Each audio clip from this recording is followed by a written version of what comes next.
Bonjour à toutes et à tous, on se retrouve ce matin pour notre traditionnel live des actus ludiques avec Pénélope. Bonjour Pénélope.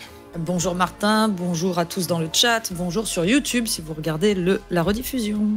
Exactement, puisque cette émission est enregistrée en live, le matin, en direct sur Twitch. Vous pouvez nous suivre, vous pouvez commenter.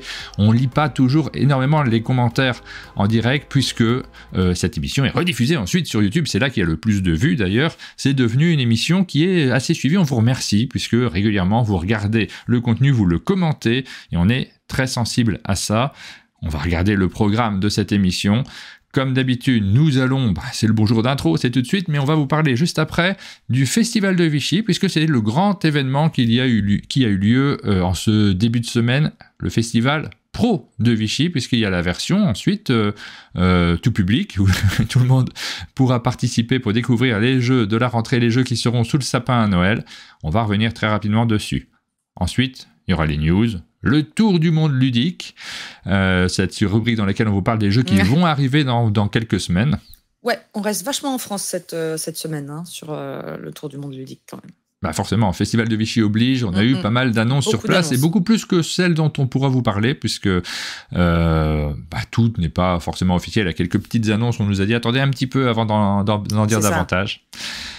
Il y aura les sorties, la rubrique des sorties, les financements participatifs. On en a sélectionné 3-4 dont on va vous parler. Il y en a beaucoup plus, comme chaque semaine. Et on terminera par les vidéos qu'on a diffusées sur nos chaînes respectives. Voilà pour le programme de cette émission.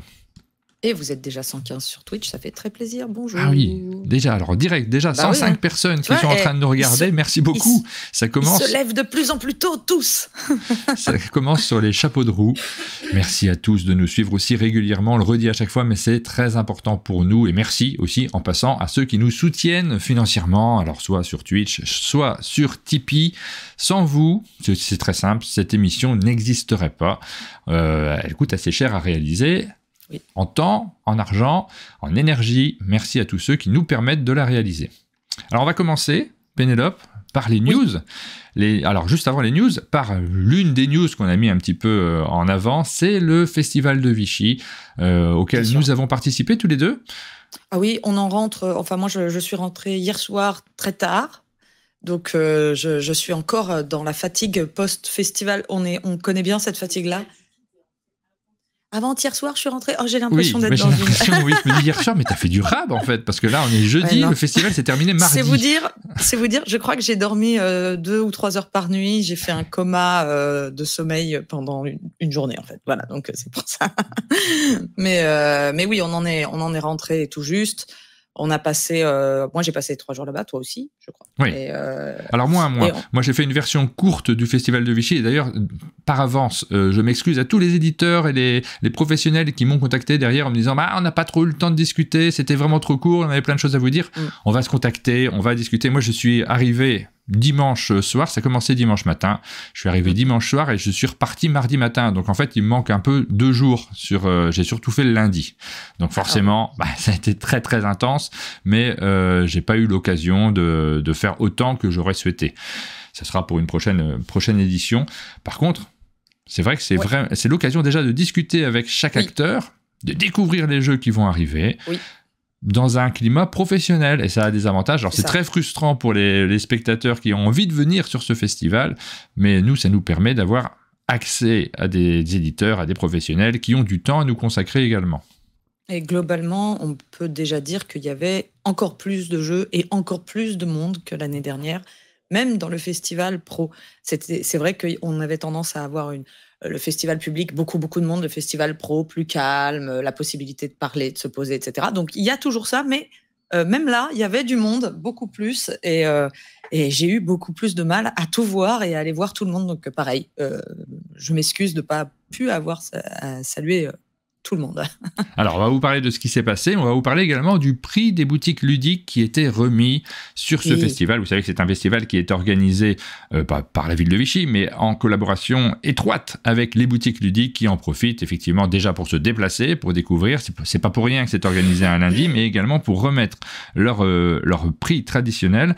Et alors, voici pour les nominés de ce prix des boutiques ludiques. Nous avions pas mal de... Il y avait 3 catégories. Le travail octorial, le travail d'illustration et le travail éditorial également. C'est des prix qui changent un peu de d'habitude, parce qu'ils ne sont pas tout à fait les mêmes. Et ben voilà, on a eu le palmarès de ces différents prix. Tu as assisté à la cérémonie, moi j'ai pas pu y aller. Moi j'ai pu assister à la cérémonie, donc je sais qui a gagné, donc ça c'est quand même bien pratique. Et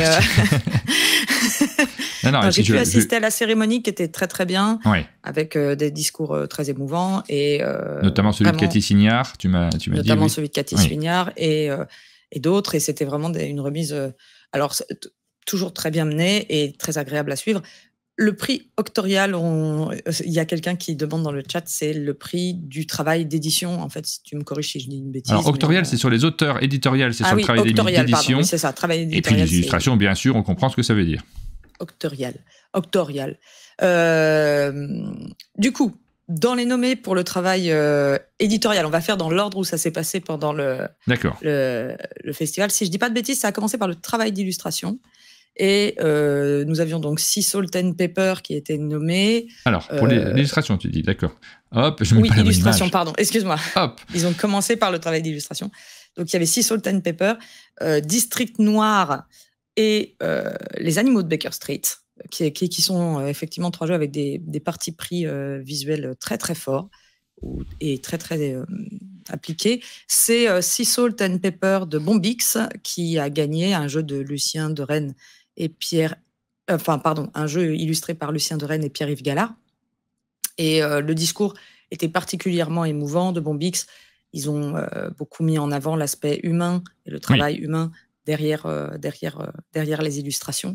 C'était un moment assez fort de la cérémonie. Alors, c'est pas le prix des dessinateurs, ça on insiste dessus, puisque là, en l'occurrence, il n'y a pas de dessinateur sur ce jeu-là. C'est un jeu qui est réalisé avec des photographies, des vraies photographies d'origami. C'est hyper original, il y a une vraie recherche intellectuelle, un travail de mise en valeur de ces différents éléments. Ça a été très discuté lors de l'édition, parce qu'il fallait trouver un juste milieu entre l'aspect ludique, parce qu'il faut absolument que le jeu soit tout à fait jouable, et l'aspect visuel recherché. On sait que Bombix est très sensible à ces différentes questions-là. Le succès est au rendez-vous. On voit qu'il y a les professionnels reconnaissent le travail qui est derrière, mais le succès est également au rendez-vous pour les boutiques, puisque le jeu a atteint les 100 000 exemplaires vendus. Un grand bravo à Bombix et aux auteurs Théo Rivière et Bruno Catala pour le succès de ce jeu, et donc, bien sûr, aux illustrateurs. Tout à fait. Ensuite, il y a eu le prix du travail éditorial, était nommé cette fois-ci Happy Baobab avec Clé Magique, Facade Games avec Bristol, qui est localisé par Lucky Duck en France, et Scorpion Masqué avec Flashback. J'étais contente de voir les Clés Magiques, qui a un vrai petit... c'est vrai qu'il y avait un petit truc. Et ben c'est Facade Games qui a gagné avec Bristol 13550, qui est effectivement un très très beau jeu avec un matériel tout à fait particulier, puisque il y a toute une gamme et on dirait des livres, et quand on les met sur une étagère, ça fait comme dans une bibliothèque, et à l'intérieur, il y a vraiment un creux et du matos extrêmement soigné. C'est vraiment un objet très agréable à manipuler en plus. Oui, donc voilà, c'est une gamme qui va continuer, puisqu'il y a eu plusieurs jeux derrière dans cette fameuse gamme-là, dont Tortuga, c'est le dernier qu'on a fait. On a fait une vidéo ensemble, d'ailleurs, sur ce jeu-là. Et il y en a d'autres qui vont sortir dans les semaines qui viennent. Je crois que le prochain, c'est Salem. Il y a eu peut-être une date derrière, mais... Oui, je suis pas sûre. Je vais pas m'emballer sur les infos, mais oui, normalement, Salem fait partie de la collection. Ah oui, non, mais c'est sûr qu'il fait partie de la collection, et c'est sûr qu'il sortira en version française prochainement. Et enfin, le travail octorial, c'est un peu les copains qui ont été mis à l'honneur sur cette séquence-là. Mais en fait, je dis les copains, mais les deux précédents aussi. On n'a que des copains dans le monde du jeu. Alors, je te laisse vous dire les sélectionnés. Tiens. Alors, les sélectionnés, il y avait La Planche des Pirates, un jeu de Benoît Turpin et Florian Siriex. Kites, un jeu de Kevin Amano. Et Turing Machine, un jeu de Fabien Gridel et Johan Levesque, que tu connais bien. Et effectivement, c'est Turing Machine qui a gagné. J'étais très contente parce que c'était un de mes jeux, c'est un de mes jeux favoris de 2022, vraiment. Et je trouvais ça mérité. Voilà, exactement. Ça, c'est déjà une démarche d'auteur qui est absolument fabuleuse. Et je le redis, c'est plus que des copains. Celle-là, c'est des amis. C'est ça la différence, en fait, que je fais par rapport à Johan. C'est vraiment un proche en ce qui me concerne. Donc, c'est toujours difficile pour moi d'en parler, puisque quand on est très, très proche, naturellement, on connaît tout ce qui s'est passé. On connaît pas tout ce qui s'est passé sur les autres jeux. Donc, c'est difficile de comparer. Mais le travail qui a été fait sur ce jeu est tellement atypique, inhabituel, riche, que naturellement, nous, on était contents. Et impressionnant. Voilà, parce que on était contents que ça se mette en avant. dans leur tête. Voilà pour ce palmarès du GBL. Alors, il s'est passé plein d'autres choses pendant ce festival, beaucoup de discussions, l'occasion aussi de retrouver les différents acteurs, de parler des jeux qui vont arriver, et nous, en ce qui nous concerne, de parler de nos chaînes respectives, du travail que l'on fait et que l'on essaye de faire en termes d'actualité, tout simplement, de suivi. Et on remercie, moi je me permets de remercier quand même l'accueil qu'on a eu sur ce salon, puisque on se pose beaucoup de questions. Moi, je m'en suis posé énormément cet été, et de pouvoir présenter notre travail au quotidien, nos intentions, qui sont celles surtout de mettre en avant les jeux, mais aussi leurs acteurs. Et ça, c'est le point commun qu'on peut avoir, Pénélope, dans le traitement des jeux de société. Quand on parle des acteurs, on va vous parler de nouveau des intelligences artificielles dans la news suivante. Mais je me permets de... Pardon, excuse-moi, oui. Je viens de me souvenir, j'ai oublié de mentionner, parce qu'elle n'est pas sur la fiche des nominés, il y a eu un prix spécial qui a été remis à la fin de la cérémonie, le prix de la règle, pour une règle particulièrement bien écrite, et aussi qui fait preuve de bienveillance et d'inclusivité. C'était la règle du jeu Alice is Missing. Pardon de l'avoir oublié au moment où on a parlé de la cérémonie, c'est qu'elle n'était pas sur la fiche. Oui, le petit prix surprise. Donc voilà, on va passer à la news suivante, donc celle qui concerne les intelligences artificielles, puisque on a vu sortir un projet de loi. On vous en parle souvent. On va être soft, on va pas en parler pendant des heures, mais le gouvernement se penche évidemment sur ces questions-là, et il y a un projet de loi qui est sorti. Vous pouvez aller le regarder si vous voulez. Donc projet de loi, ça signifie que ça n'est pas voté, ça n'est pas encore discuté, ça va arriver seulement, mais ce projet prévoit d'encadrer l'usage des intelligences artificielles, et en tout cas de réglementer. Il est même question d'une taxe. Oui, on savait que ça arriverait. C'était pour l'utilisation des intelligences artificielles depuis plusieurs mois, est utilisée sans avoir aucun cadre légal, et donc c'était forcément... D'ailleurs, c'est pas que en France, c'est à l'échelle européenne, à l'échelle mondiale, à l'échelle... chaque pays est en train de mettre en place ces lois et ces règles, et c'est une première proposition de loi. À mon avis, c'est quelque chose qui va être un énorme sujet, et dans les mois et dans les années à venir. Et ça nous permet aussi de redire, on a chacun nos sensibilités, parce qu'il y a la loi, c'est très important, il y a nos sensibilités personnelles, et puis on a des regards qui sont différents en fonction de nos métiers. Moi, je suis illustrateur, donc forcément, j'ai un regard très particulier sur ces questions-là. Toi, tu ne l'es pas. On n'est pas forcément d'accord sur tous les sujets, et je trouve que c'est une richesse aussi de pouvoir l'évoquer, de pouvoir aborder ces sujets-là en n'ayant pas nécessairement le même regard. Sur le festival de Vichy, j'ai Cédric Comon, qui est l'éditeur de Captain Games, qui propose le jeu Path of Civilization, et qui est venu me voir en me disant, tiens, regarde Martin, ce que je fais comme travail sur le travail que je réalise sur les intelligences artificielles pour réaliser les illustrations du jeu.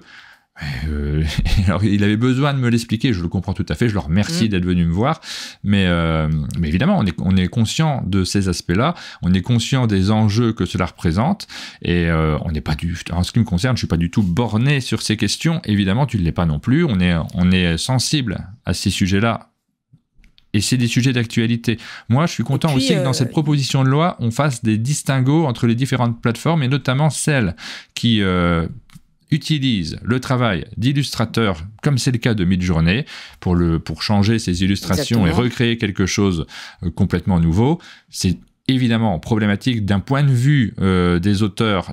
Il y a un souci de droit d'auteur, tout simplement. Et puis d'autres plateformes qui vont faire différemment, d'autres usages qui ne seront pas les mêmes. Ce sont toutes des questions qui sont extraordinairement complexes, dont on n'est pas nécessairement spécialiste, nous, mais sur lesquelles nous avons tout simplement des sensibilités. On les exprime, c'est notre rôle également. Oui, et puis il ne faut pas oublier qu'il y a l'aspect juridique, l'aspect effectivement des lois qui vont encadrer tout ça, mais il y a aussi l'aspect d'une certaine vision, l'aspect humain, là, c'est-à-dire ce que nous, on ressent qui est la définition de l'art et ce qu'on estime être de l'art et du travail artistique et de l'illustration, etc. Donc voilà, ça aussi, on a des positions différentes. Enfin, je crois pas nous deux, mais... Non, mais sur ces sujets-là, on a surtout le droit d'avoir des avis, de ne pas être d'accord, il faut les entendre, ces différents avis. D'ailleurs, il faut noter que les différentes plateformes, que ce soit dans le jeu vidéo, que ce soit sur la musique, on a parlé de Deezer, de ce type de plateforme-là également, que ce soit même les plateformes Kickstarter, prennent des positions qui sont leurs position à elles, ce ne sont pas des décisions de loi. Et par exemple, Kickstarter a communiqué sur le fait qu'elle souhaitait aussi que les produits qui sont vendus sur Kickstarter soient mentionnés si jamais il y a des IA à l'intérieur, qu'il y a un cadre aussi là-dessus. Oui, et des plateformes comme Spotify, Deezer ou Steam ont retiré de leur plateforme soit les musiques, soit les jeux vidéo qui utilisent de l'IA, par exemple aussi. Donc beaucoup de choses se passent en ce moment. Exactement. Et par exemple, oui, certaines chaînes, certains médias annoncent qu'ils ne couvriront pas les jeux dessinés par IA. On me dit ça dans... D'ailleurs, je n'aime pas le dessiner par IA puisque ça n'est pas dessiné. Il faut faire attention. Oui, bien sûr. Illustré, ça marche mieux. En ce qui nous concerne, je rappelle le positionnement d'un monde de jeu parce que parfois, je lis des retours qui sont faux sur notre propre positionnement. Donc, c'est toujours bien de le rappeler. On ne boycotte pas l'information concernant les jeux sur les IA. Il n'y a pas de boycott sur notre chaîne du tout. Il n'en est pas question. Par contre, on a fait le choix, effectivement, de ne pas présenter, dans l'état du débat, de ne pas présenter dans nos contenus sponsorisés, c'est-à-dire de ne pas s'investir sur ces jeux-là. Voilà, c'est un positionnement qui est simple, qui est clair, et qui, je pense, est compréhensible et j'espère acceptable de tous. Voilà pour notre positionnement actuel. On passe à la news suivante. Alors, la semaine dernière, on a choisi de ne pas traiter du sujet Woman in Board Game. Ça a été un des sujets de conversation prioritaire sur Vichy. Sachez que ça a beaucoup parlé de ce sujet-là. Mais nous, il y a des infos qui venaient d'arriver, des rumeurs non vérifiées, puis on n'a pas su le traiter. D'ailleurs, je passe un petit coucou amical à ceux qui nous ont prêté des intentions douteuses. Je vais pas les commenter, mais qui ont analysé le fait qu'on n'aborde pas le sujet en se disant forcément c'est qu'on va couvrir les agresseurs dont il est question sur ces thèmes-là. Le plus simple pour en parler, c'était peut-être tout simplement, alors j'ai vu les différents acteurs qui ont lancé cette plateforme-là à Vichy, et on a décidé de faire une matinale demain, d'en faire le sujet. Alors, le sujet de la matinale demain, ça ne sera pas que ça, mais de recevoir Paul Gara. On va faire une super émission avec Paul Gara demain pour pouvoir aborder ça, mais aussi tout simplement parler de jeux de société. Et puis Paul Gara, on en a parlé il y a 2 semaines. Elle a lancé un blog et un nouveau podcast qui s'appelle Le Point de Paul Gara. Donc on en avait parlé, on continuera à en parler. On va s'amuser, on va parler jeux de société, puis on va aborder ces sujets-là de manière, j'espère, la plus intelligente possible, puisque c'est un sujet important dont on ne se moque pas du tout. Pas du tout. L'info venait juste de sortir, on voulait en parler le mieux possible. Et c'était très, très récent et on n'avait pas assez d'informations pour en parler correctement. Donc, ça va être fait. Voilà. On va passer... Alors, on a fait le tour de nos informations sur cette semaine. C'est des points qu'on avait notés, dont on voulait vous parler absolument. On va passer maintenant aux annonces, à notre tour du monde ludique. Et en commençant par la France, attention, générique. C'est bien, le générique, hein. Et on va commencer par parler d'un jeu auquel tu as eu la chance de jouer à Vichy, Pénélope, et qui a l'air super bien, auquel j'ai pas joué, mais j'ai vraiment hâte de le découvrir, j'ai super hâte de le découvrir. Oui, d'ailleurs, on n'a pas parlé des jeux auxquels on avait joué à Vichy, mais ça serait un peu trop long. Mais celui-là, effectivement, j'ai pu y jouer à Vichy. C'était Super Meeple a organisé une soirée un peu spéciale pour annoncer la sortie, donc on était les premiers à savoir que ça arrivait, c'est World Wonders. Je suis particulièrement contente parce que c'est un jeu dont nous avons déjà parlé dans cette émission, puisque j'en ai parlé quand j'ai parlé de la sortie de la VO il y a quelques mois déjà, et j'avais dit oh là là, ça a tout pour me plaire, ça coche vraiment toutes les cases. Il y a des polyomino, il y a des bâtiments en bois, c'est assez sur un thème historique, on va fabriquer des merveilles du monde, etc. Enfin, on va en gros construire devant soi une cité avec des merveilles. Et Super Meeple a donc annoncé la version française qui va arriver pour janvier 2024. Est-ce que c'est bien ? Oui, c'est bien. Ah oui, tu peux le dire adoré, là. J'ai adoré, voilà, c'est pas souvent qu'on peut le dire. J'ai adoré ma partie, c'est pour 1 à 5 joueurs, des parties de 70 minutes environ, pour 10 ans et plus. J'ai adoré ma partie. C'est pas du tout un jeu expert, on est sur du familial initié, on est plutôt dans cette gamme-là, et c'est extrêmement agréable à jouer. Alors évidemment, moi, ça coche toutes les cases de ce que j'aime. Voilà, l'histoire, des polyomino, des bâtiments en bois, c'est comme un bonbon pour moi, et je trouve qu'en plus, il tourne très bien, et qu'il est très très bien fait ergonomiquement, il est très très clair. Donc si vous aimez ce genre de choses, surveillez, ça va être un très très bon jeu de 2024. Voilà, j'ai pas gagné pour ceux qui posent la question dans le chat. Non. Ah bah donc c'est un peu moins bien. Vous savez, ce fameux effet quand on joue à un jeu. Si on l'a gagné, on l'apprécie un peu mieux. Il faut qu'on en ait conscience nous-mêmes quand on présente des jeux. Et on se dit, ah bah si, c'est bien, parce que là, clairement, on peut maîtriser. Et quand on n'a pas gagné, il faut revenir sur soi, il faut avoir beaucoup d'intelligence sociale. C'est un jeu de The Mendes, qui était l'auteur de Brasil, pour ceux qui le connaissent. Et ça n'a vraiment... c'est pas rien à voir, en fait, vraiment. Et c'est le même éditeur que Foundations of Rome, dit-on dans le chat. Alors, pardon, vous entendez une musique parce que je regarde la news suivante et hop, comment je fais pour l'arrêter ? Stop. Ah oui, pardon, il y a une petite musique dans la news suivante. Il y a des musiques qui se lancent directement. Bah oui, parce que le jeu suivant dont on va vous parler, c'est Yokohama, qui connaît une nouvelle version. Alors, Yokohama, moi j'avais l'ancienne version, je regarde derrière s'il n'est pas juste là, non. Il n'est pas juste là, donc je ne vais pas vous la sortir, mais j'avais une version qui était assez moche de ce jeu, qui était assez bon. Mais la première version du jeu, notamment la version japonaise, puisque c'est un jeu japonais à l'origine, c'était pas fantastique. Bonne nouvelle, donc Synapse Game va participer à une nouvelle version. Voilà, il y a une réédition, c'est l'annonce, pareil, ça fait quelques heures que ça a été annoncé sur Facebook. L'auteur, c'est Hisashi Hayashi, c'est l'auteur de Metro X, c'est du plus récent, The Number, qui a été un espèce d'ovni l'année dernière dont tout le monde a parlé. Enfin, cette année, je suis déjà dans l'année dernière, c'était avant les vacances, quoi. Et c'est Synapse, donc, qui effectivement réédite ce jeu. C'est un jeu de déplacement d'ouvriers, gestion d'équipe, on va dire. On a un patron qui se balade de lieu en lieu et des ouvriers qu'il va falloir mettre au travail. Et on est dans le Japon post-ère Meiji, si je dis pas de bêtises. C'est-à-dire qu'on s'ouvre à l'étranger, on se lance économiquement, et donc il va falloir... on est dans le port de Yokohama, et c'est un jeu de gestion plutôt expert, plutôt assez costaud, mais pas très compliqué, et qui avait quand même des très bonnes critiques, d'excellentes critiques. Oui. Moi, j'ai un très bon souvenir de ma partie. Il est jouable sur Board Game Arena, si vous voulez l'essayer, dans son ancienne version moche. Non, je rigole, mais dans son ancienne version moins jolie. Et là, ils reviennent avec un visuel bien plus attrayant. Ça sera pour août 2024. Voilà. Et c'est non, ce n'est pas le même auteur que Get On Board, me demande-t-on dans le chat. Je réponds à la question. Exactement, et on nous demande également si la version pour 2 joueurs sera prévue aussi sur le chat. Alors, on n'a pas les infos officielles sur ce sujet-là. Mais je pense que s'il doit y avoir des infos, ça sera dans les semaines qui viennent. Voilà pour les news sur ce sujet. Ensuite... Alors, on a... pardon, excuse-moi. On a sur une page Facebook d'annonce de jeux de société, de sortie, j'ai vu que Silex allait sortir un nouveau jeu de Uwe Rosenberg, Canal, qui sera en démo à Essen.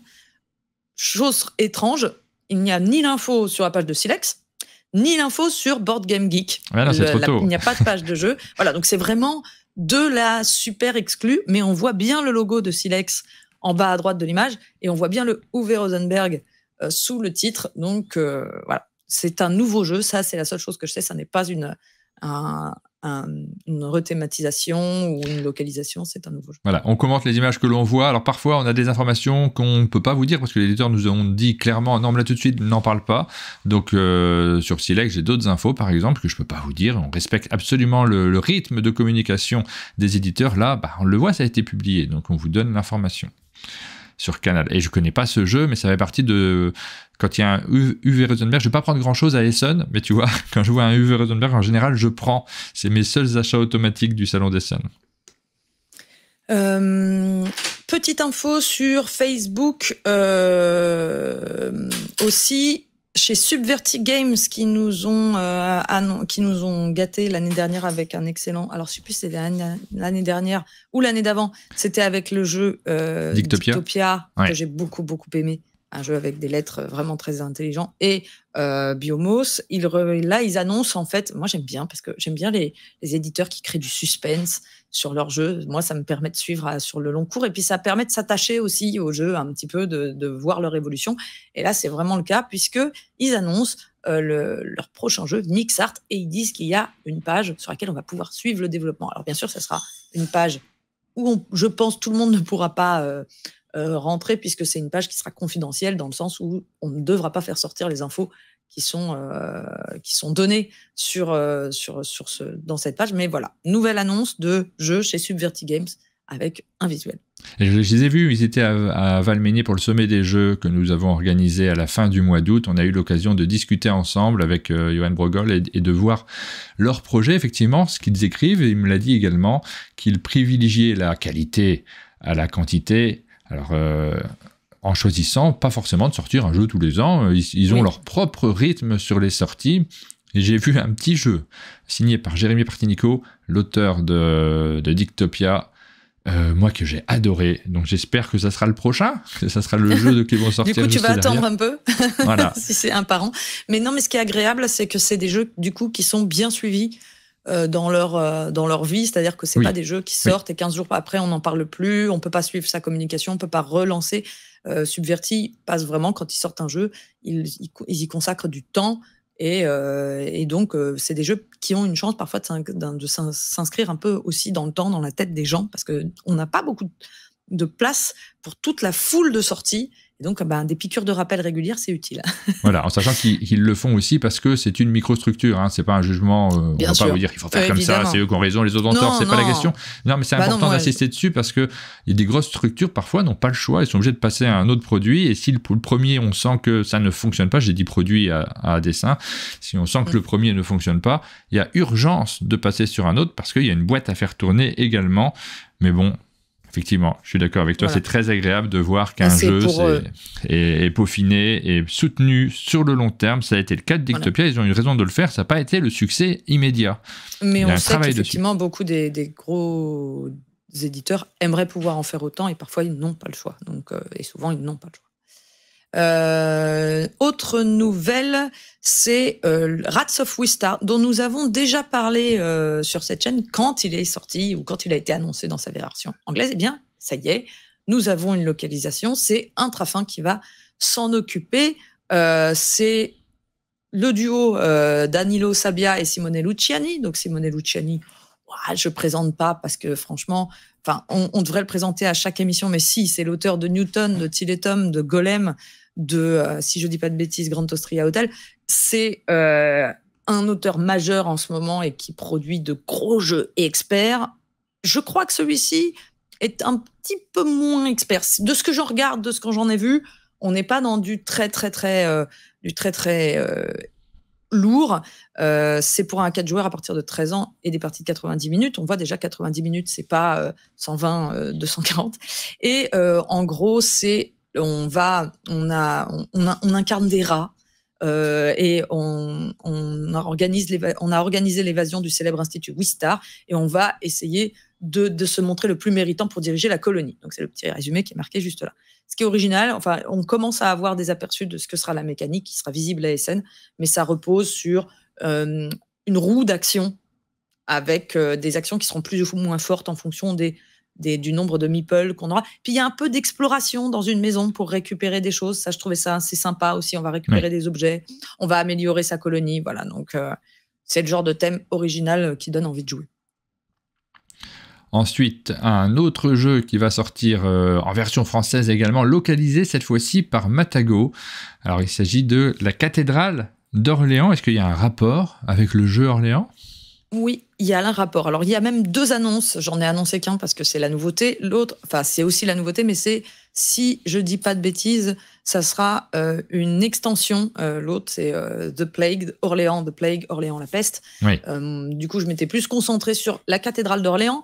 C'est une version familiale enfin, c'est pas une version, hein, c'est pas, on prend pas Orléans et on fait sa version familiale et coopérative, mais c'est un peu ça quand même. On reprend les mécaniques d'Orléans et on en fait un jeu coop familial à partir de 8 ans. Alors, pour ceux qui connaissent pas Orléans, c'est un jeu qui a un classique. Qui est un classique qui a excellente réputation, qui a été un des premiers à utiliser le principe de backbuilding avec des tas de petits jetons. On construisait son sac dans lequel on allait piocher les jetons. Il y avait une belle part de... Enfin, c'est assez chouette, quoi. Moi, je l'aime bien, même si la mise en place était pénible. Ce jeu-là, ce que j'ai bien aimé dans le pitch, c'est qu'en gros, ça reprend cette idée-là. On va construire la cathédrale, mais il y aura 2 sachets coopératifs et on va mettre des jetons dans l'un ou l'autre. Et il faudra un peu se souvenir de ce qu'on a mis dans l'un ou l'autre et à son tour, il faudra choisir dans quel sachet on pioche pour faire l'action qu'on va faire. Je trouvais ça malin. À voir si ça fait une différence phénoménale, mais c'est intriguant et la couverture est plutôt mignonne. Moi, je déteste pas.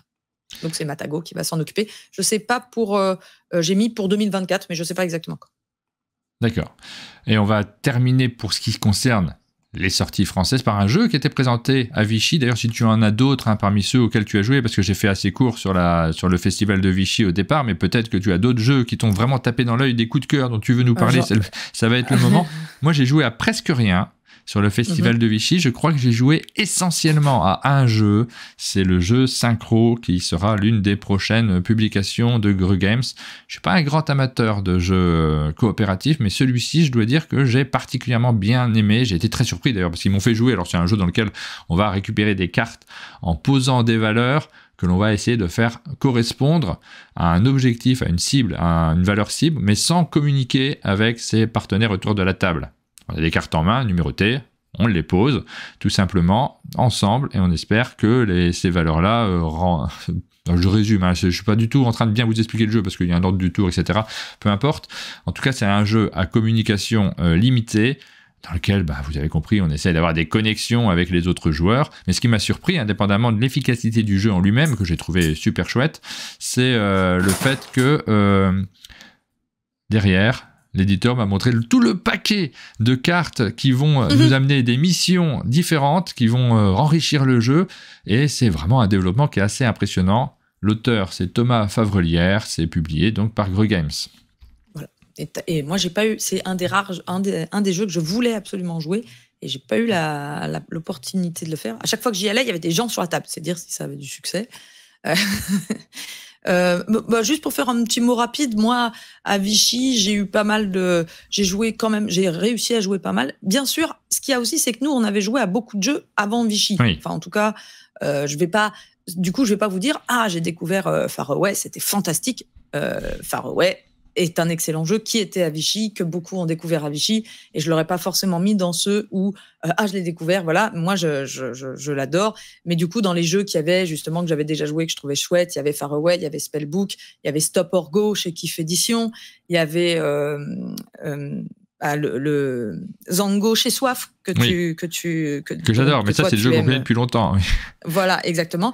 Dans ceux qui m'ont fait plaisir de voir les annonces, il y a le 1902 chez Ori Games qui est le prochain de la gamme 1900 et qui est sur le thème de Georges Méliès et du cinéma. Et moi j'adore le cinéma et j'adore cette époque du cinéma, particulièrement de l'histoire du cinéma. Donc j'ai pas pu y jouer, mais ça me fait très envie.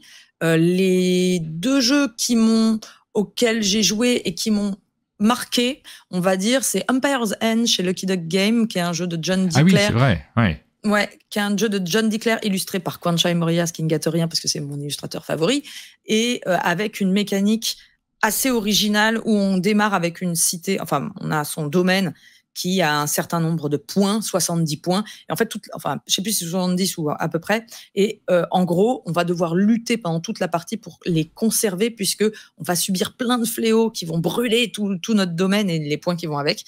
Et on doit lutter contre ça. Et c'est très, très malin. Il y a beaucoup d'interactions et c'est original. Ça donne un sentiment un peu inversé des jeux habituels. C'est-à-dire qu'on souffre, mais c'est du plaisir de souffrir. Voilà. Donc, c'est vraiment assez chouette. Et j'ai beaucoup aimé Boréal, le prochain jeu de Spiral. Ouais. Alors ça, j'ai vu, moi, comme tout le monde, j'ai vu juste la couverture, j'ai pas eu l'occasion d'y jouer, et ça regrette, ça j'aimerais bien le découvrir, oui. Eh bien, on l'avait annoncé dans l'émission de la semaine dernière, on avait dit qu'il y avait la couverture, mais on ne savait pas tout à fait ce qu'il y avait dedans. C'est effectivement encore un jeu à 2 joueurs chez Spiral, mais alors tout à fait différent, avec une construction, une construction, alors je ne saurais pas dire exactement, mais on va construire une pyramide qui va faire des points, un peu comme les Castle of Mad King Ludwig, en fonction de ce qu'il y a à côté, au-dessus. Mais il y a surtout un système de gestion de notre revenu, de ce qu'on a comme monnaie pour acheter, et de ce à quoi on a accès pour acheter, qui est très, très, très, très, très malin. Je vous laisserai le découvrir, mais c'est extrêmement fluide, c'est beau, c'est élégant, c'est bien illustré, ça se joue assez rapidement et c'est très plaisant. Moi, le Boréal m'a vraiment énormément plu. Voilà, donc c'était un peu les deux... Il y en a eu d'autres. Hein. J'ai vu Nucleum chez Intrafin qui me fait très envie. Oui. Mind Mapping chez Funny Fox qui était très rigolo. Donc voilà, et plein d'autres, mais ça prendrait trop de temps de revenir sur tout. Voilà, il y a plein de choses. Puis on a vu aussi des jeux qu'on avait déjà vus auparavant, mais qui sortent maintenant pour le grand public. Donc tous ces jeux-là, évidemment, ça fait partie de l'actualité du moment. Et voilà, l'un des aspects qui nous a aussi marqué, nous, sur Vichy, c'est le plaisir de retrouver les acteurs, de discuter des difficultés à placer les jeux en boutique, d'en parler et de les mettre en avant. Tiens, j'en ai un qui est juste à côté, là. Hop, j'essaie de l'attraper. Je suis là, je suis toujours là, vous inquiétez pas. Là, celui-ci, je le vois parce que je vois Pierrot sur le chat qui est en train de commenter. Differentio. Pierrot me disait, c'est pas si simple à mettre en boutique et j'ai été frappé par ça. Ils sortent 2 jeux chez Kiff Édition et les Toits de Paris également qui fonctionnent très très bien, mais j'ai été frappé par le fait qu'il me disent c'est pas si simple à mettre en boutique dans une période où on met en avant les dessinateurs, un jeu qui se base sur les dessinateurs avec un tel travail graphique. Je me suis dit, c'est dingue quand même. Il faut absolument que ce genre de jeu soit présent et en boutique et dans les ludothèques parce que c'est une déclaration d'amour à l'illustration et c'est vraiment un super jeu sur les différences. Il n'y en a pas tant que ça en fait. Hein. C'est une mécanique que l'on connaît un peu, mais des jeux de ce type-là, en boutique, on n'en trouve pas beaucoup actuellement. Oui, l'avantage de ce jeu, c'est qu'il repose sur le mécanique de cette mécanique auquel on jouait enfant, de repérer les 7 différences. Et en fait, ce qui est agréable, c'est que du coup, on peut vraiment l'amener avec n'importe quel joueur. C'est très, très accessible parce qu'ils comprennent tout de suite le concept du jeu. Ça prend à peu près 1 minute 30 à expliquer à des non-joueurs et c'est hyper agréable à jouer. Moi, en famille, avec des enfants, les enfants sont très, très forts à ce jeu-là. J'en ai fait une vidéo, je crois que vous aussi, vous avez fait une vidéo. Oui, bien sûr. Mais, alors on fait des vidéos sur plein de jeux. Mais enfin, ce genre de jeux, si on les trouve pas dans nos boutiques, comment ils vont se vendre ? Il faut absolument qu'ils soient présents. Ça me paraît. Alors, je sais qu'il y en a pas mal qui nous regardent, qui peut-être n'ont pas été renseignés dessus. Donc, n'hésitez pas à jeter un petit coup d'œil. Je pense que vraiment, à l'approche de la fin d'année, c'est le genre d'éléments qu'il faut mettre en avant également. On continue notre tour du monde. On part à l'étranger. Oui. Alors, on part rapidement à l'étranger. Pas beaucoup de jeux à annoncer cette année. Beaucoup de jeux cette semaine. On a tellement de jeux par semaine qu'on a l'impression qu'il y a une année qui s'est écoulée. Non, mais c'est vrai. Il y a beaucoup de jeux qui ont été annoncés, qui vont sur... Je me rends compte de plus en plus que dans les annonces à l'étranger, c'est des annonces de futurs Kickstarter. Ça sera peut-être ça la nouvelle rubrique en fin d'émission, c'est de dire voilà, on nous a dit il y aura ça sur Kickstarter. Mais j'essaye maintenant de me concentrer sur. Ouais, j'essaie de me concentrer vraiment sur les sorties et de parler des Kickstarter des financements participatifs dans cette partie-là à la fin de l'émission. Donc, en Allemagne, une simple photo a circulé sur Internet qui nous interpelle. C'est une photo de la d'un panneau qui montre la City Collection. D'un coup, je me demande si on en a déjà parlé. Parle tellement de trucs, mais je crois pas. J'en ai pas parlé parce que je l'ai vu aussi cette semaine et je me suis dit, je savais pas qu'il y en avait 22 prévus, voilà. 20 jeux de Stefan Feld avec les premiers, effectivement, on les a vus, mais les suivants, il y a beaucoup de choses qui vont sortir dans les semaines qui viennent. Comme je dis, j'adore quand les éditeurs font des effets de teaser, mettent un petit peu d'histoire autour des sorties de jeux et montrent que c'est autre chose, que vraiment il y a je sais pas comment dire, mais il y a un côté épique dans cette annonce. et on voit effectivement les noms en gras sont les noms de jeux qu'on sait qui sont en préparation, qui vont sortir bientôt. Et puis, il y a les 10 autres dont on ne sait rien. Et la liste est très impressionnante. Et donc, ça a fait un espèce d'effet, mais quelle folie sur les réseaux. Et donc, ça intrigue et ça donne envie de suivre l'affaire. Ensuite, on a parlé de Get On Board tout à l'heure, en se demandant si c'était bien Hayashi... Hayashi, ouais. Alors, on remonte le nom Hisashi Hayashi. Et non. Et là, c'est un jeu de Sahashi. Donc, effectivement, les noms se ressemblent. Qui est l'auteur de Get On Board, cette fois-ci.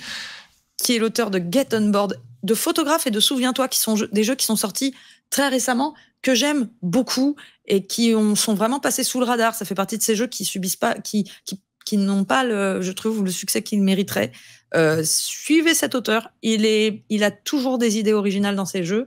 Et Get On Board était original, mais Photographe et Souviens-toi aussi. Nouvelle annonce, Newsboy, un roll and write. Oui. Un roll and write où bien sûr, on reconnaît un peu le style, c'est des Paperboy en fait. Ça va être de la livraison de journaux dans des lieux. Paperboy, référence des années 80, jeu vidéo célèbre s'il en est. Le truc, il y a un petit twist, donc je me suis dit, qu'est-ce que c'est son petit truc en plus à celui-là? Est-ce que ça vaut le coup d'en parler? Il y a un petit twist, c'est qu'à chaque tour, une carte va être retournée et va montrer des symboles qui vont nous dire quoi cocher, enfin, entre guillemets, mais on va aussi tirer des dés de notre côté, chacun, 3 dés, et on va regarder tous les symboles qui sont et sur la carte et sur les dés, et on va en choisir un type et cocher tout ce qui sera apparu de ce type-là. Ce qui fait que tout le monde n'aura pas tout à fait la même chose à chaque tour, puisque les dés vont apporter une part d'inconnu. Et ça, je trouvais ça assez malin. On verra ce que ça donne. Mais en général, j'aime bien ses designs et j'aime bien ce qu'il apporte dans le jeu de société. Ça sort au Japon pour le moment. Est-ce qu'il y aura une version française? Pour l'instant, il y a eu des versions françaises de tous ces jeux. Donc, peut-être, ouais, on verra bien. En tout cas, moi, j'aime beaucoup Get On Board. Beaucoup moins fan de... Enfin, j'ai joué qu'une fois à Photographe, j'ai pas été revoir ta vidéo, du coup j'étais surpris que j'avais pas du tout accroché, mais il faudrait que j'y rejoue, je suis peut-être passé à côté. La règle est terrible et la première partie, si on ne la prend pas comme il faut, ça peut être un peu un écueil, ça je suis d'accord. Mais moi, quand j'ai vu que tu en faisais une vidéo, je me suis dit que j'étais sans doute passé à côté de quelque chose. Voilà, j'essaierai de t'y refaire rejouer. Et dernier, alors j'avais envie de terminer... Cette annonce me fait rire parce que vraiment la couverture c'est quelque chose. Voilà, vous allez voir. C'est un jeu allemand. On aurait deviné. C'est chez Queen Games. C'est des auteurs d'un classique qui s'appelait Fresco qui est un jeu qui a déjà pas mal d'années, qui était un bon jeu. Ah oui. Un bon jeu familial, assez familial. Familial, qui a un peu vieilli. Et c'est donc Graffiti. L'idée, il y a un jeu vidéo sur ce principe-là. D'un coup, le nom m'échappe, mais en gros, on va avoir des bombes de couleurs et des bombes de spray de couleurs et on va pouvoir faire des graffitis dans les tunnels de Londres. Et donc, je pense marquer sa marque au plus d'endroits possible, un peu comme dans le jeu vidéo. Je pense que c'est ça. Il n'y a pas d'autre info. Pareil, pas de page Board Game Geek, pas d'annonce sur la page de Queen Games.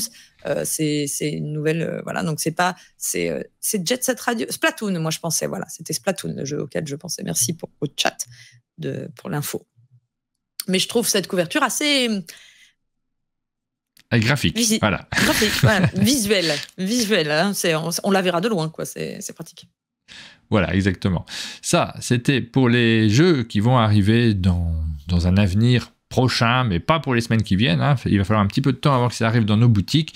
Il y en a d'autres qui sont déjà dans nos boutiques, qui sont arrivés cette semaine, et dont on va vous parler, mais alors très rapidement, comme d'habitude, dans cette rubrique, on évoque les différents jeux. On ne va pas s'attarder sur chacun, sauf, évidemment, si on a des choses à en dire.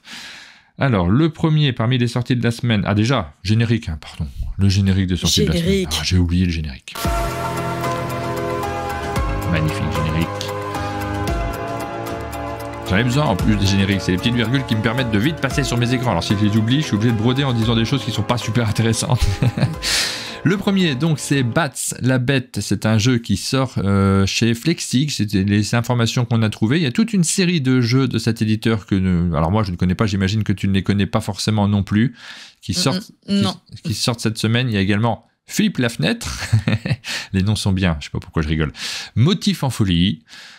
On a Orbito également dans cette collection. Oui, tout ça, pour moi, c'est l'inconnu total. Hein. Takamashi, on les cite assez rapidement. On va pas s'attarder dessus. Il y a Trixo aussi, voilà, hop, je les regarde très rapidement.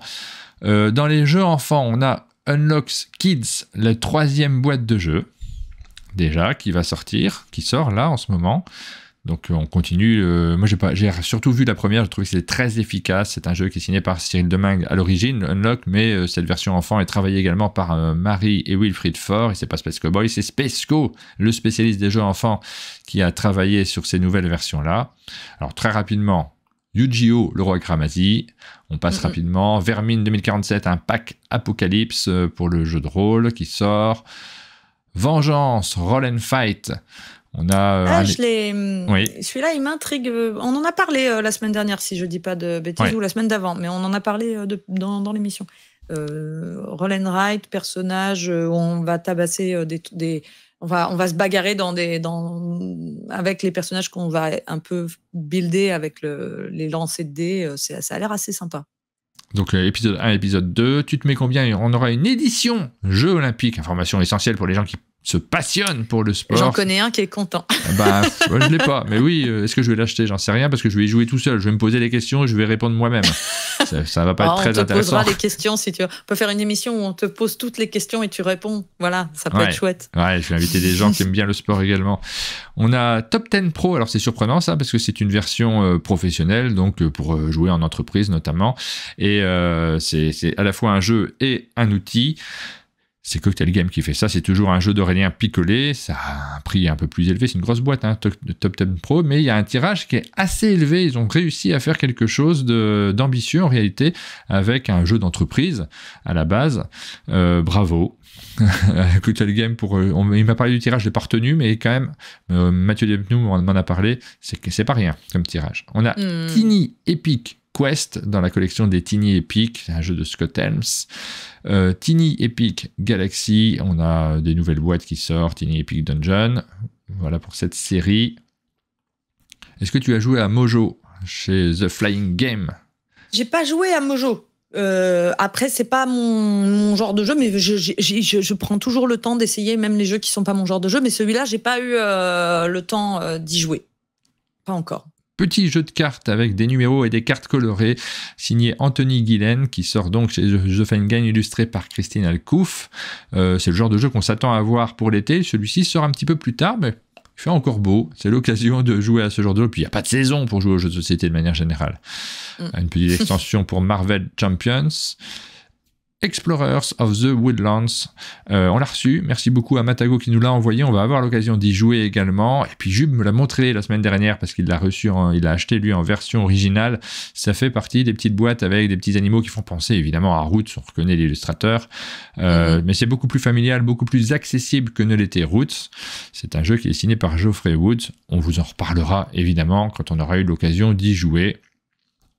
Je présente un peu dans le désordre, mais Tiny Epic Dungeon. Non, il n'y a pas de souci. Stories, c'était dans la série des Tiny Epic. Marvel Champion, il y en a d'autres qui sortent. Le Vengeance, je vous ai parlé de l'épisode 2. Il y a une quantité de petites choses qui sortent. Oui, il y a combien de Tiny Epics? Combien de boîtes de Vengeance? Combien de boîtes?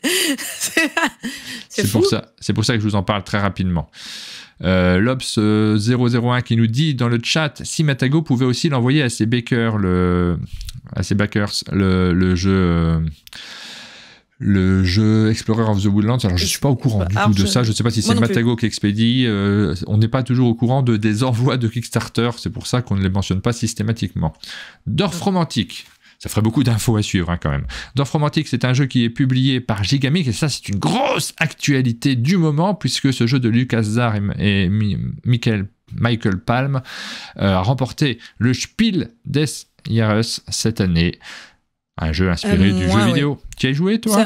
Moi, j'y ai joué à Essen quand c'est sorti dans sa version allemande. Moi, j'adore. Ouais. J'entends beaucoup de critiques autour du côté. C'est un peu simple, c'est coop. Mais enfin, franchement, c'est extrêmement malin. C'est extrêmement plaisant. Le matériel est joli. C'est fou. Parfois, il y a des idées comme ça qui sont essentialisées et amener l'idée qu'on a ils ont réussi à mettre sur table la sensation d'infini qu'on avait dans le jeu vidéo, ce qui est quand même très très fort, alors qu'il y a un nombre limité de tuiles.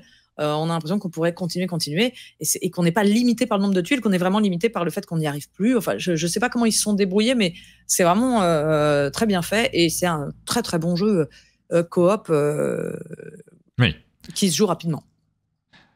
Antares me dit, je suis passé complètement à côté à Vichy, je comprends pas le Spiel. Moi, j'y joué hier, moi, j'ai eu l'occasion de le découvrir également. Je suis pas forcément Alors, c'est un jeu, attention, c'est un jeu coopératif à effet leader. Ça, clairement, il peut y avoir un joueur qui gère autour de la table et qui dit non, mais c'est comme ça qu'il faut faire les choses.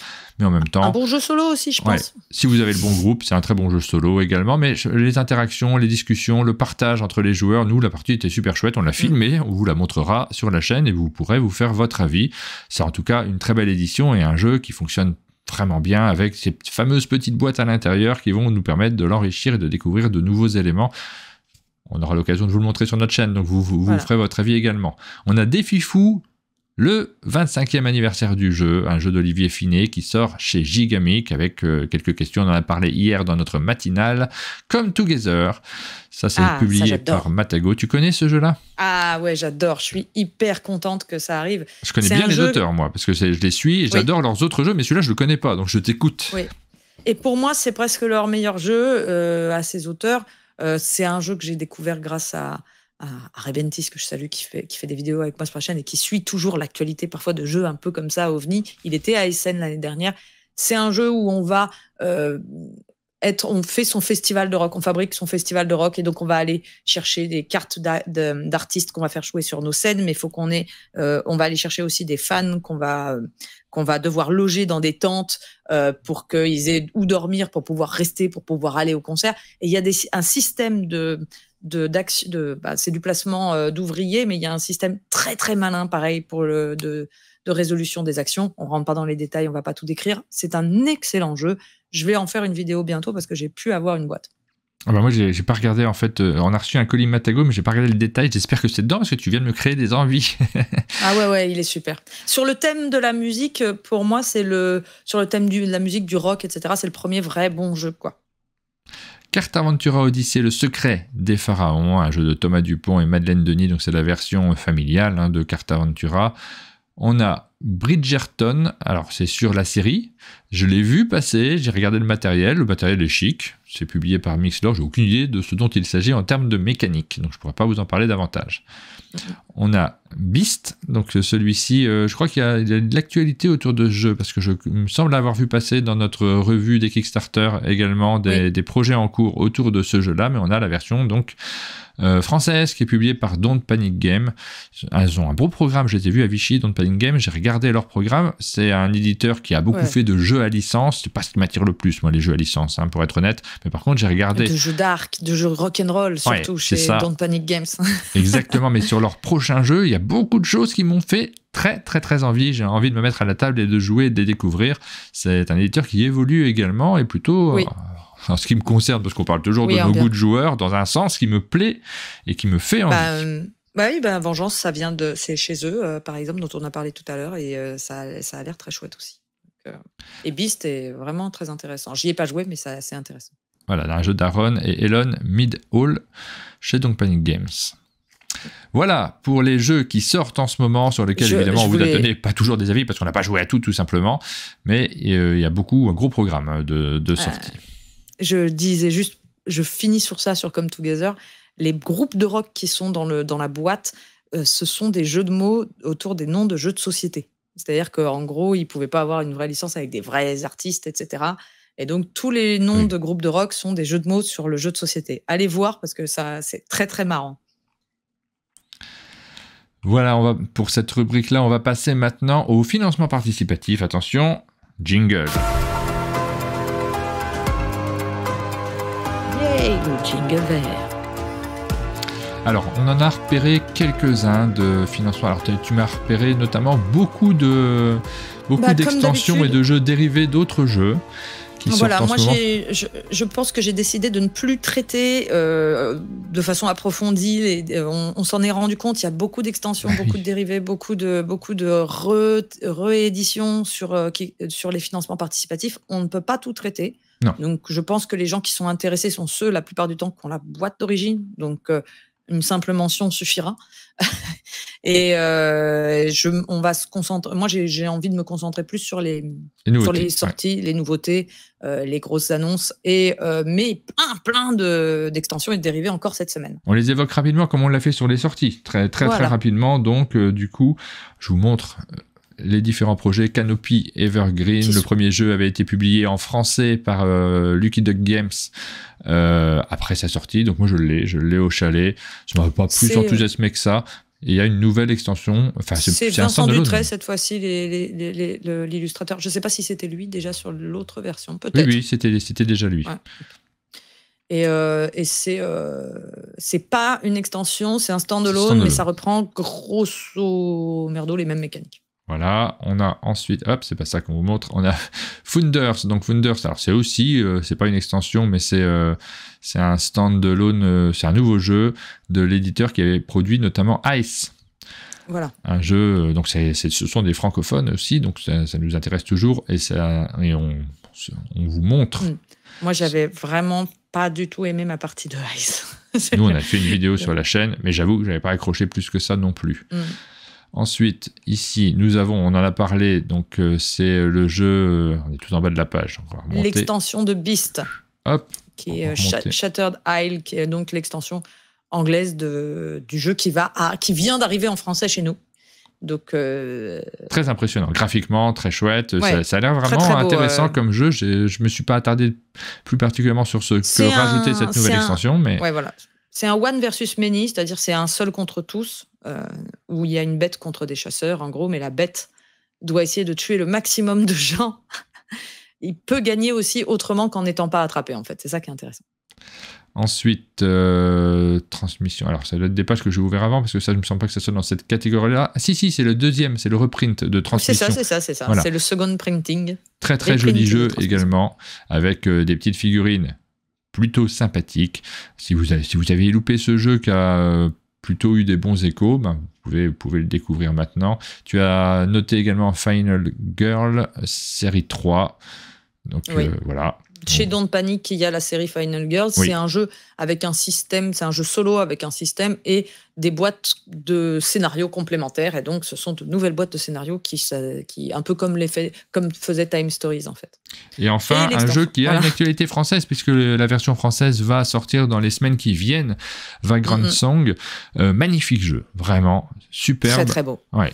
Et on a un nouveau Kickstarter qui se lance avec, déjà cette fois-ci, ce sont des extensions, des éléments supplémentaires qui viennent de se rajouter au jeu. Il va sortir en version française chez Lucky Duck Games, donc on aura l'occasion de vous en reparler, on aura l'occasion, nous, de faire une vidéo sur notre chaîne, on en est ravis, parce que vraiment... Qu'est-ce que c'est chouette, hein. Ouais, c'est des combats de boss. Moi, je le trouve un poil trop léger par rapport à ce que j'attendais, mais c'est très agréable et surtout, c'est très, très beau. C'est vrai que le parti pris graphique, moi, c'est tout à fait mon... Ah oui, moi, là, j'ai hâte, en fait, parce que j'y ai pas joué, mais rien qu'en regardant le graphisme, je me dis, ouh là là, ça, je vais au moins passer visuellement un bon moment. Et après, j'espère que le jeu est chouette. Ouais. Pour les projets sur lesquels on s'attarde vraiment, il y a un événement, enfin il n'y a pas un événement, mais il y a un projet qui est vraiment le gros projet de la semaine. Ouais. On ne peut pas le rater, c'est Dragon Eclipse de Awaken Realms. Alors c'est un jeu surprenant, hein. Moi je ne m'attendais pas à voir Awaken Realms sur ce type de jeu de société-là. Exactement. Avec... Vous le voyez, il reste 10... combien? J'avais du mal à lire d'ici, mais 19 jours et ils sont déjà à 1 500 000 $. Ah oui, ça marche, mais ils sont incroyables. Et on voit les chiffres, ils ne ratent jamais leur projet. Ah non, c'est là. Alors, pareil, un parti pris graphique absolument majestueux, épique, magnifique, un matos incroyable. C'est un jeu de Camille Sanek-Sisla et qui est pour 1 ou 2 joueurs. Et ça, déjà, c'est surprenant parce que quand on connaît les jeux Awaken Realms, on s'attend pas à un jeu de coop pour 1 ou 2 joueurs. Ils expliquent qu'ils ont voulu optimiser parce que c'est un jeu d'aventure et de combat, mais c'est un jeu d'aventure, comme ils en ont fait plusieurs déjà. Mais ils ont voulu optimiser l'expérience à 2, je pense. C'est vrai qu'on se rend compte que beaucoup de ces jeux narratifs sont joués à 2. Je me demande si leur réflexion vient pas de ce constat, c'est-à-dire c'est plus facile de se réunir à 2 pour continuer une campagne et avancer dans une histoire. Et est-ce qu'il n'y aurait pas un peu de ça là-dedans? Je ne sais pas, ça c'est ma supposition, mais j'aurais trouvé que ils ont vraiment dit c'est un parti pris, on voulait optimiser le jeu comme ça, et je trouve que c'est un parti pris assez fort. C'est à partir de 12 ans, des parties de 60-120 minutes. Ça se termine le 10 octobre et ça sera livré en septembre 2024. Le concept, c'est que il y aura une partie aventure, exploration, narrative et une partie de combat. On est dans un univers où il y a des dragons. Alors bon, les thèmes. Le thème de ce genre de jeu, c'est vrai que j'ai du mal à tout retenir quand on prête autant de jeux à l'affilée. Et souvent, les thèmes sont, on est dans un univers, il y a des dragons, vous êtes un héros. Grosso merdo, c'est ça. J'ai essayé de vous lancer la vidéo, mais ça ne veut pas. Vous l'avez vu, j'ai pas réussi à la lancer. La vidéo marche pas. Il y a un truc qui marche pas.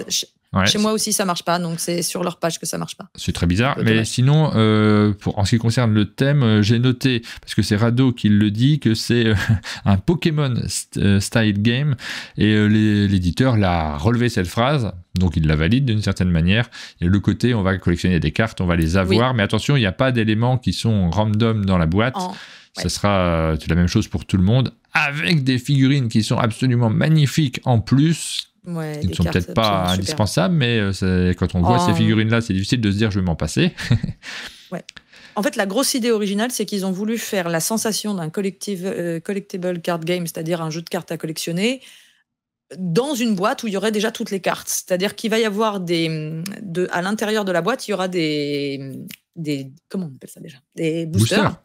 Voilà, qu'on va ouvrir, et on pourra construire son deck au début de chaque partie, et sauf que toutes les cartes seront dispo dans la boîte, donc il y aura un effet, ils ont voulu faire que ça soit pas un gouffre financier, et en fait on explore, et au fur et à mesure de notre exploration, on rencontre des créatures, ça c'est l'aspect Pokémon, qui nous permettent de construire notre deck, et on va affronter des monstres, etc. Voilà, tout ça c'est les booster packs. Ça, je pense, c'est un effet, mais ça donne envie d'y jouer. Ah bah tellement oui, fort. non, mais le matériel, ça fait toujours, c'est toujours essentiel fort dans ce genre de jeu. Les figurines, c'est pas toujours indispensable, mais par contre, les voir, les manipuler, les avoir sur sa table, ça fait plaisir, tout simplement. On a envie c'est d'une passion, le jeu de société. On n'est pas dans l'indispensable de manière générale. On peut se passer de jouer à des jeux de société, ça serait bien dommage, mais on peut toujours s'en passer.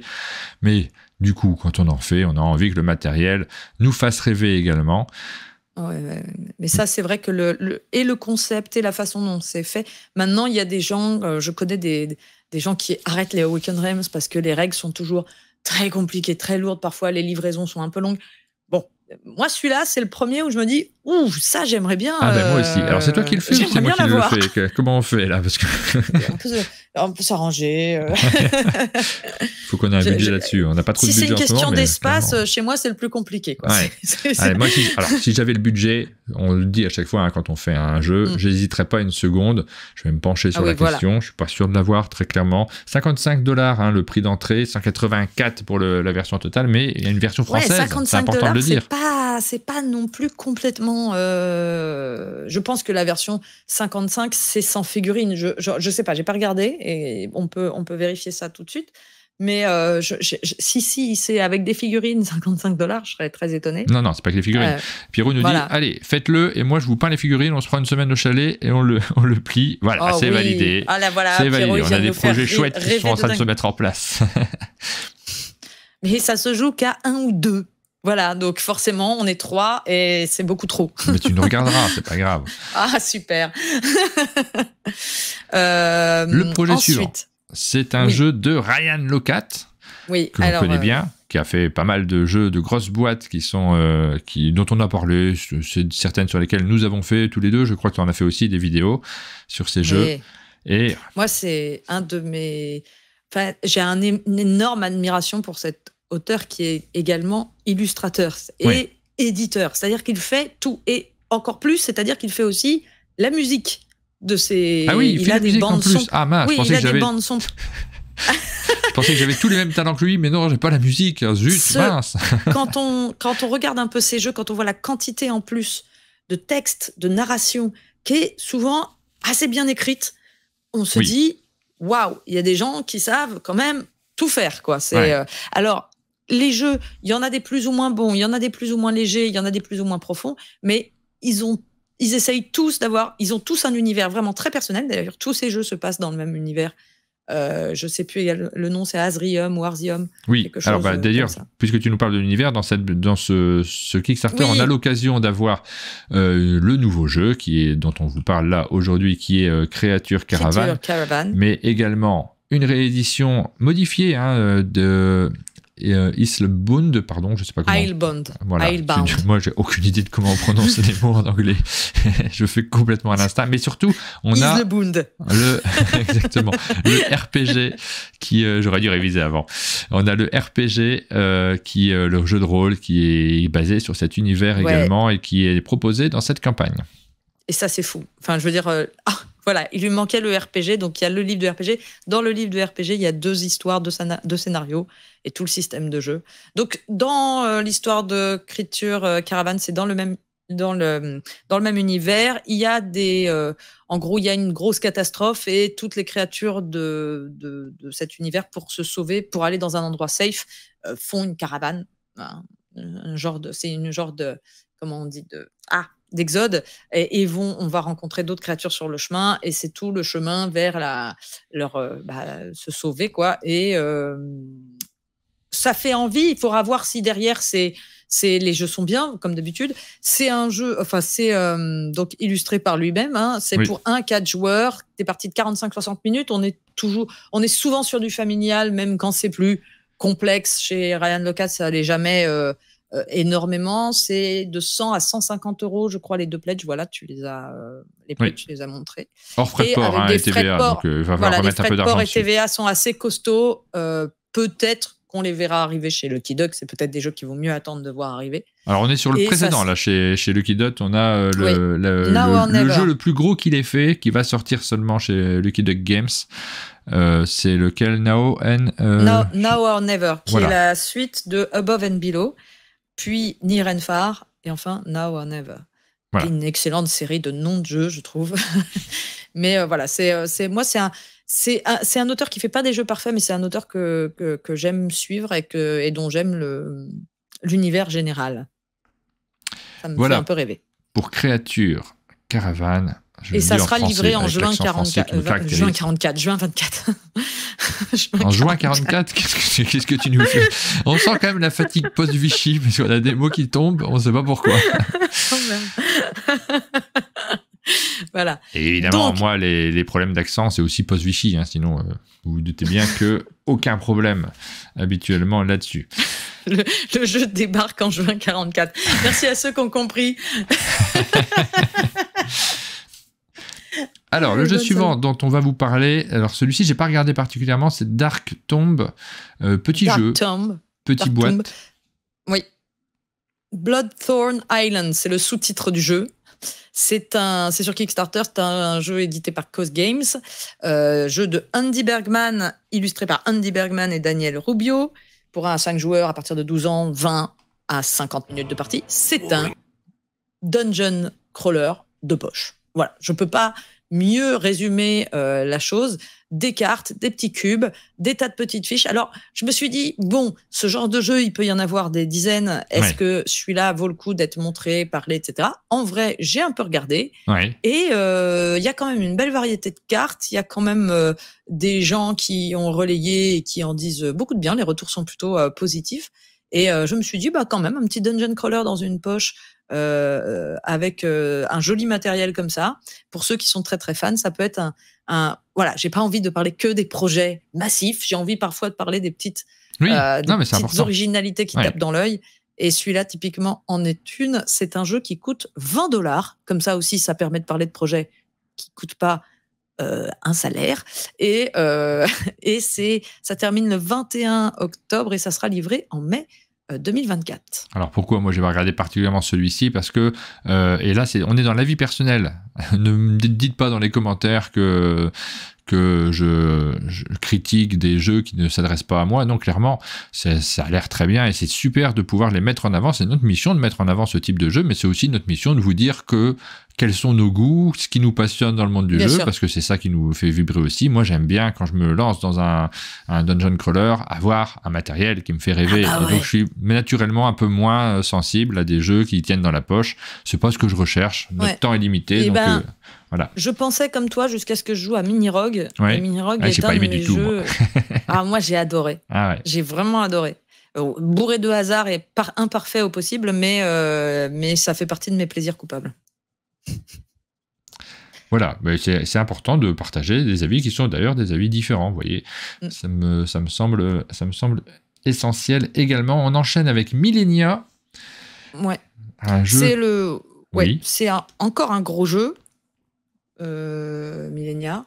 Par l'auteur de Clans of Caledonia, que j'avais bien aimé, moi. Voilà, c'est ce qui fait que je me suis dit, tiens, on va quand même en parler, parce que j'ai pas pu beaucoup approfondir le type de gameplay, j'ai pas tout à fait compris aussi, mais c'est écrit, c'est un civilization builder. Ouais. Donc en ce moment, on a beaucoup de jeux de civilisation, beaucoup de jeux sur le thème de la civilisation aussi, qui sortent, mais chacun avec leur petit truc en plus. Celui-ci, ce qui me semble, c'est que d'habitude, on a un peu un plateau devant soi avec nos pistes. Là, c'est un grand plateau central avec chacun son jeton qui avance sur les pistes pour signifier où est-ce qu'on en est de chaque niveau de civilisation. Il y a des cartes. Il y a une mécanique d'obsolescence qui n'est pas sans me rappeler la mécanique d'Ancient Knowledge. Et ça fait 2-3 fois que je commence à voir des jeux qui réutilisent cette mécanique de bâtiment de déclin, de temps qui passe. Donc, Ancient Knowledge avait été un des premiers à vraiment l'utiliser de façon majeure. Et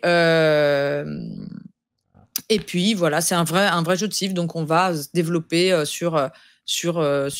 dans différents domaines. On va acheter des nouvelles cartes. On va développer sa civilisation. Mais le système a l'air original. Je ne l'ai pas très bien saisi, je vous avoue. Il n'y a pas des vidéos encore en français. Et les vidéos sont en anglais. Elles sont longues.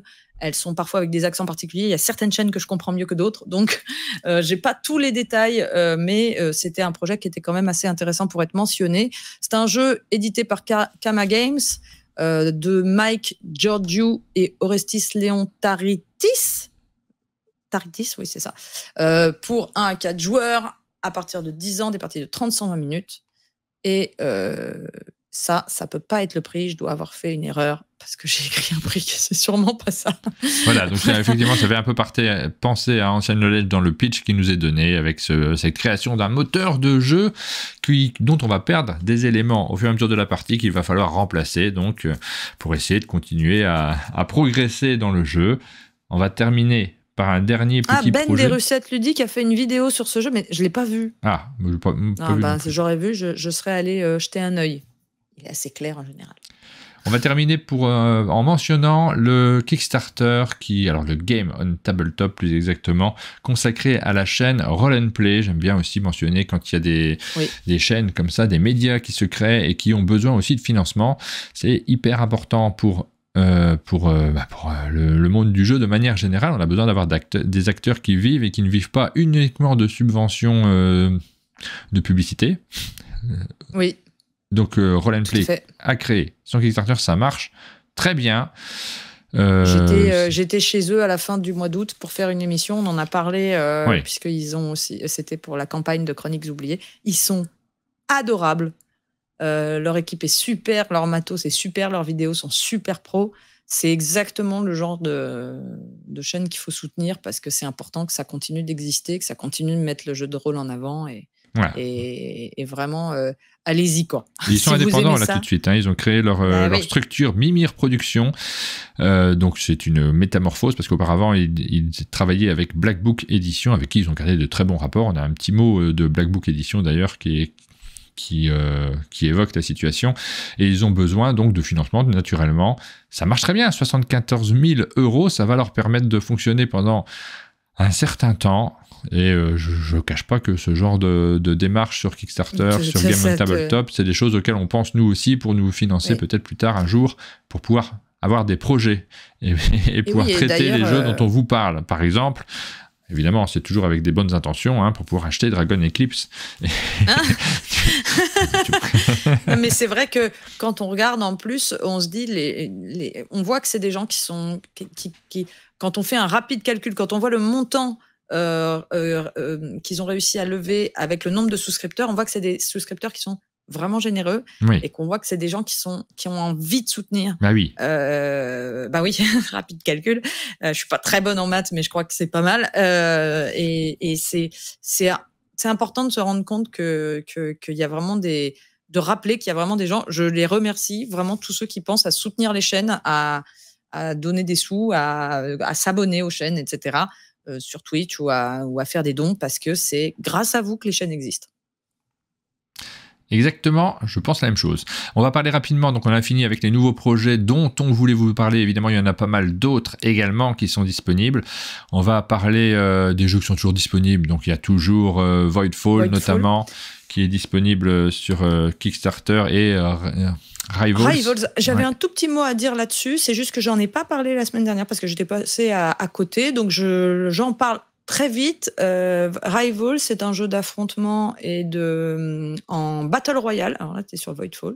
Rivals. Ouais, Rivals, c'est un jeu d'affrontement en Battle Royale qui, si je dis pas de bêtises, est un projet français à Nantes. Et qui, pareil, marche plutôt bien. Si c'est votre genre de jeu, allez-y, foncez voir. Ça se passe, c'est un jeu de deck building et d'affrontement, si j'ai bien compris. On fait son deck en se baladant partout, en récupérant des objets, un peu comme dans The Hunger Games, pour se mettre sur la figure. Voilà, donc l'univers, le matériel a l'air plutôt soigné, et voilà. C'est un jeu fait par des passionnés. Je voulais juste le mentionner rapidement. Ensuite, un petit mot quand même sur... on a des annonces qui sont à venir, on va en parler. Je voudrais juste quand même citer, c'est Duncan qui m'a envoyé un mail pour me parler de tous les jeux sur les champignons. Et effectivement, je me suis dit, il a raison. Il faut qu'on parle quand même de ce phénomène de mode.